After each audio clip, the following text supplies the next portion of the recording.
Hello বন্ধুরা, একটু কল্পনা করুন যে নারুটোকে আমরা এত একা, অবহেলিত আর কষ্টে বড় হতে দেখেছি, সে যদি কখনো একা না থাকত, যদি তার বাবা চতুর্থ হোকাগে মিনাটোন সেই জাতেই মারা না যেত, তাহলে কি নারুটোর জীবন এমন হতো?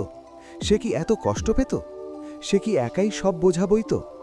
আজকের ভিডিওতে আমরা জানব, যদি মিনাটো বেঁচে থাকত তাহলে নারুটো কেমন মানুষ হয়ে উঠত। চলুন শুরু করা যাক। প্রথমেই বদলাতো নারুটোর শৈশব। আমরা জানি নারুটোর সবচেয়ে বেশি কষ্ট পেয়েছে একাকিত্বে।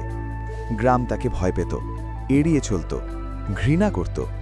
কিন্তু মিনাটো বেঁচে থাকলে নারুটো আর অরফান থাকত না। গ্রামবাসী তাকে সম্মান করত। হোকাগের ছেলে হিসেবে সে প্রোটেকশন পেত। নারুটো আর অ্যাটেনশন পাওয়ার জন্য দুষ্টুমি করত না। সে হাসত, কিন্তু সেই হাসির পেছনে কষ্ট লুকানো থাকত না।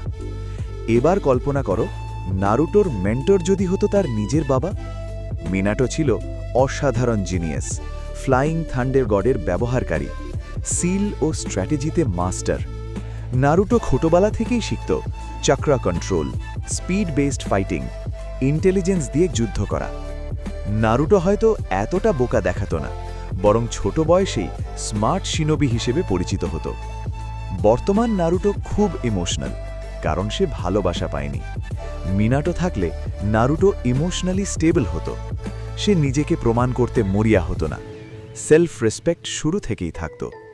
সে হয়তো এত লাউড বা অ্যাটেনশন সিকিং হতো না, বরং শান্ত কিন্তু কনফিডেন্ট নারুটো দেখতাম। মিনাটো সিল মাস্টার ছিল। সে নারুটোকে শেখাতে পারত কুরামা কি, তাকে কিভাবে কন্ট্রোল করতে হয়, ভয় না পেয়ে কিভাবে শক্তি হিসেবে ব্যবহার করতে হয়। নারুটো কুরামাকে ভয় পেত না, বরং শুরু থেকেই তাকে বুঝতে শিখত। ফলে নারুটো অনেক আগেই শক্তিশালী হয়ে উঠত। এটা খুব গুরুত্বপূর্ণ। নারুটো আর সাসুকে বন্ধুত্ব করেছিল কারণ দুজনেই ছিল একা। মিনাটো বেঁচে থাকলে নারুটো এতটা লোনলি থাকত না। তাহলে সাসুকের সাথে তার বন্ড হয়তো কম ইন্টেন্স হতো, রাইভালরি কম থাকত, ব্রাদারহুড একটু আলাদা রকমের হতো। নারুটো হয়তো সাসুকেকে এতটা বুঝতে পারত না, কারণ সে সেই একাকিত্বটা নিজে অনুভব করেনি। এটাই সবচেয়ে বড় প্রশ্ন। নারুটোকে মহান বানিয়েছে কষ্ট, অবহেলা, একাকিত্ব, ব্যথা। মিনাটো বেঁচে থাকলে নারুটো হয়তো সুখী হতো, শক্তিশালী হতো, কিন্তু এতটা এমপ্যাথেটিক নাও হতে পারত।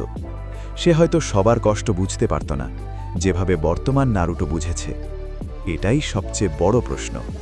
নারুটোকে মহান বানিয়েছে কষ্ট, অবহেলা, একাকিত্ব, ব্যথা। মিনাটো বেঁচে থাকলে নারুটো হয়তো সুখী হতো, শক্তিশালী হতো, কিন্তু এতটা এমপ্যাথেটিক নাও হতে পারত।